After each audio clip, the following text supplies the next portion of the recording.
Come out of the world, oh my people, seek the truth, avoid the evil, learn Yahweh's ways, Torah Life. Hello everybody, it's Paul Neeson with Torah Life Ministries, and today is the Sabbath, and we're going to be reading the Sabbath reading for today, the Torah Parashah, which is the second one in the Torah cycle, and it's all about Noah and the Ark. And, you know, I was just recently in Cincinnati, Ohio, on the Kentucky border, near a place called the Creation Museum. And they showed all about creation and the beginning times, and they talked all about Noah and the Ark, and we have some images of that. So we're going to talk, and we're going to see some images about the Ark, and we're even going to see Noah himself talking about the flood and what's to come and so on. But you know what I found out was very interesting was that I heard about, but you know I wasn't totally convinced until I went to the Creation Museum, was on the Ark they actually had dinosaurs, which were part of the animals of creation. So we'll look at some clips of that as well. But first things, we look at this week. It says here, the Torah portion is Noah. The Torah portion this week is Parashah, Genesis 6:9 to 11:32, and it's all about Noah. In Genesis 9:12 it says, "For all living beings have corrupted the ways of earth." And just for fun, let's look at what it says in Genesis 9:11, because 9:11 is such a popular phrase today, so to say. In Genesis 9:11 it says, "The earth was corrupt before Yahweh, and the earth was filled with violence." I find that very interesting. The first book of Scripture, right in Genesis 9:11, it says, "The earth was corrupt before Yahweh and filled with violence." And look at what 9:11 represents today. Pretty interesting. But 9:12 says, "For all living beings have corrupted their ways on earth, except one, Noah. Noah found righteousness and favor with Yahweh." So Yahweh told him to build an ark to escape the destruction that he's going to create, to bring an end to all the corruption of the world. And you know, it says in the Gospels, when Yeshua comes back, it's going to be just like the times it was of Sodom and Gomorrah, but also during the times of Noah. And we see the earth is just filled with corruption today, and people living against the words of Yahweh. So he says he will never flood the earth again like he did back then. But destruction is coming, and the end times are coming. All the signs are that Yeshua is returning. But we have to get righteous like Noah, and Yahweh will spare us from those who truly will be taken away, because people really don't get the scriptures when they say in Revelations that the righteous will be taken away, because in the scriptures it really says the unrighteous will be taken away and the righteous will remain. Let's go and look at some of these clips now of the ark that Yahweh gave instructions, specific details of how to build. So we're going to see those images right now, and we're also going to hear from Noah right now.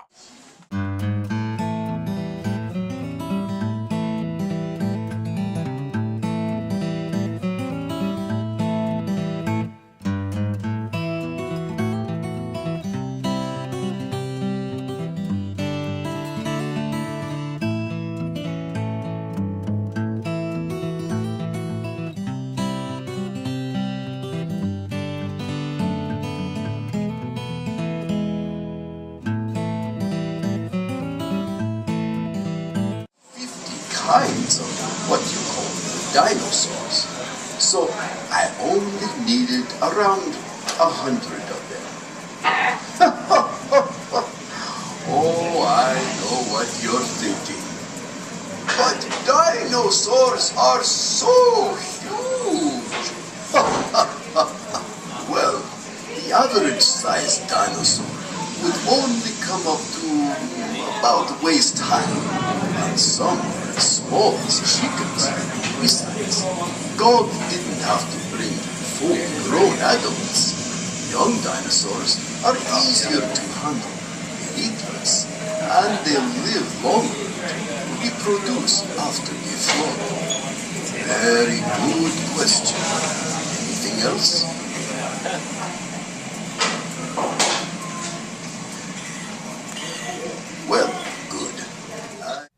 right, everybody, so there it was. And again, if you get a chance to get out to the Creation Museum, I recommend you do so. But also, go ahead and check out this here with the dinosaurs in the ark. Here's just one of the quick clips of the dinosaurs.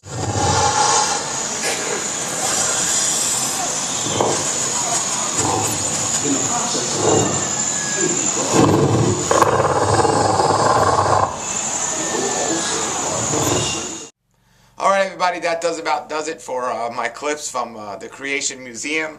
I should have took some more, but it goes on to say in Genesis 9:22, Noah did all that Yahweh ordered with the ark and so on. And Yahweh told him to take all the animals on the ark, but he told him to take pairs of male and female. Of male and female.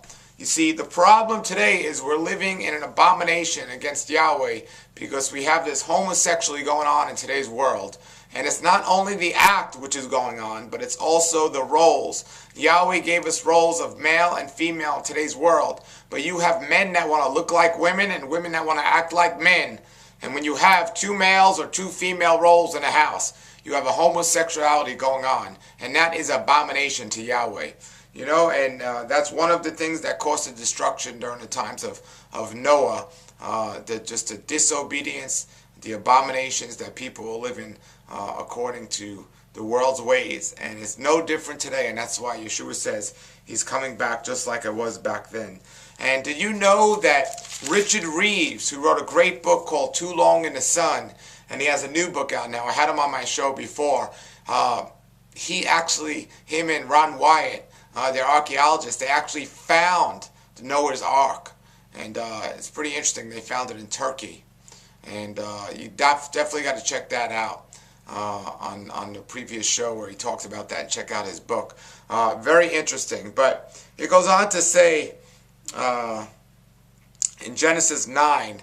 Now Genesis 9 is just an amazing chapter. And as I said, we can go stay in Genesis for years. There's so much information here, but we're just doing a Torah portion, getting it through it each week. And if you have any questions or comments about some of the things I say, because I know they're not the things you normally hear in your church, post them below and we can definitely discuss them. But the church is not teaching a scriptural message, people. The church is just teaching a man-made message. There's more pagan idols and pagan worship in the church. There's very little biblical things being taught. So we got to get back to the Bible. And the way to do that is start right here in Genesis, Parashah. And it goes on to say here in Genesis 9:1, the command of man is to be fruitful and multiply. Be fruitful and multiply. And this here reminds me of, first of all, be fruitful. What you're doing is the fruit showing in life. Yeshua spoke about the good fruit and the bad fruit for a reason, because we're told to be fruitful. And most people's actions are not creating the good fruit that Yeshua was talking about. And this is creating a problem. Then it says, multiply and fill the earth. And I had to listen to a fella, A.V. Lipkin, which told me about the Holocaust that's going on now amongst the righteous people of Yahweh. And that is the Holocaust of, the Muslims and other unrighteous people of the world, according to Scripture, are the ones that are truly multiplying and having many children. But the Jewish people of the world today and the so-called believers are so worried about making a living and making money, and they're so worried about setting up for the end times that they're not following the instructions of multiplying. And they're not making children. They're waiting till later in life to having maybe one kid, maybe two kids. When we're called to be fruitful and multiply, you got people today trying to have as little kids as possible. They're worried about money. They're worried about the end times. They're worried about all these things. But Yahweh provides our needs, and He told us, be fruitful and multiply. And if you don't think all this has something to do with our health, I mean, the more we disobey His instructions and His guidelines, we worry more about the world, we worry just like the world. We're not becoming a set-apart people, and it has created an issue, and it's affecting us in our health. Then it goes on to talk to us about the food in Genesis 1:3. Another very controversial subject. It says, every living thing I have created, I have given you for food. all of the animals. It goes on, every moving thing that lives will be for food, just as I gave you the green plants before. So now I give you everything. And then it goes on in Leviticus and Deuteronomy to discuss the actual clean from the unclean and what that was. And everybody, that's what the scriptures are. They're about separating the clean from the unclean. That's what it comes down to, everybody. Separating and dividing the clean from the unclean. And that's what Yahweh gives us in his instructions. But man wants to take what Yahweh gave us and he wants to destroy it. He wants to ruin it. And that's what he does. So we got to listen to Yahweh and not listen to man. Let me give you an example. The rainbow. You know, when we see a rainbow today, you know, it doesn't usually represent what Yahweh said it should represent. Yahweh says it should represent here in Genesis 9:13, I am putting a rainbow in the clouds that'll be a sign of the covenant between myself and the earth. It's a good thing. It's a beautiful thing. And every time we see it, we should think of Yahweh. But today you have the homosexuals of the world. What's their flag? It's a rainbow. You know, and everything's a rainbow to them. And it has a connotation of homosexuality today. That's an abomination to Yahweh. Yahweh says the rainbow was a sign between me and the earth. So we see how man takes what Yahweh created and corrupts it.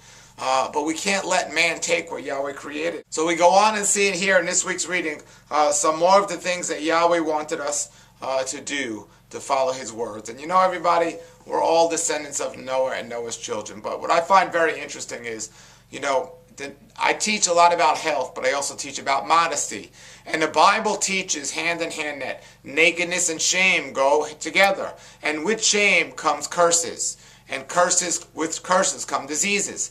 And the opposite of that is blessings. Well, we look at Noah's sons in this week's Torah reading.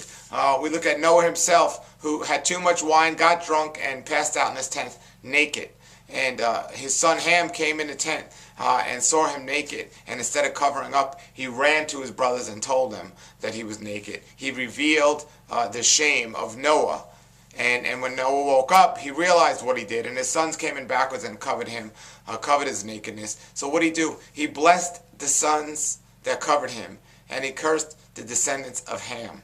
And it just so happens that the descendants of Ham were the descendants of Sodom and Gomorrah, which there was nakedness and immorality just running around and homosexuality just rampant in those places. And Canaan, which the land was taken away and given as promised land to the Israelites, was from the descendants of Ham. And Yahweh cursed Canaan because of what his father Ham had done. Very interesting. You cannot understand the scriptures, everyone, unless you understand the beginning, unless you understand the Torah. It's no use of trying. It's like walking into a movie theater and walking in the middle of the movie, and you're not going to know what's going on. You ask the people next to you what's going on, and they're going to try to explain what's going on, but chances are they came late also. So they're just going to give you their idea. The only way to truly understand is start from the beginning. And last week was the first Torah Parashah, and this week is the second. And it's so important to continue reading weekly or daily through the scriptures, the Torah portions, and then continue going all the way through. Then when you get up to the Gospels, when you get up to the message of what Yeshua was talking about, you'll understand his message because he was teaching from the Torah. That's what he taught from. That's what all the disciples learned from. And that's what they followed. You know, man's ways today are following the holidays, not the holy days that Yahweh gave us. They're eating the unclean foods. Man has not learned how to separate the clean from the unclean. This is why they have the same worries, fears, and diseases of the world. So everybody, we have the instructions, we have the guideline. We're going to be looking all throughout them in this year's Torah cycle. Let your friends know. And if you don't know about it, I have videos on rawlifehealthshow.com that talk specifically about health. But this show here, TorahLife.tv, talks about health and the scriptures, and also modesty in the scriptures. So please let your friends know about it. Thank you. We'll be back next week. Have a great Shabbat, everybody. And until then, have a great day, and we'll see you soon. Come out of the world, oh my people, seek the truth, avoid the evil, learn Yahweh's ways.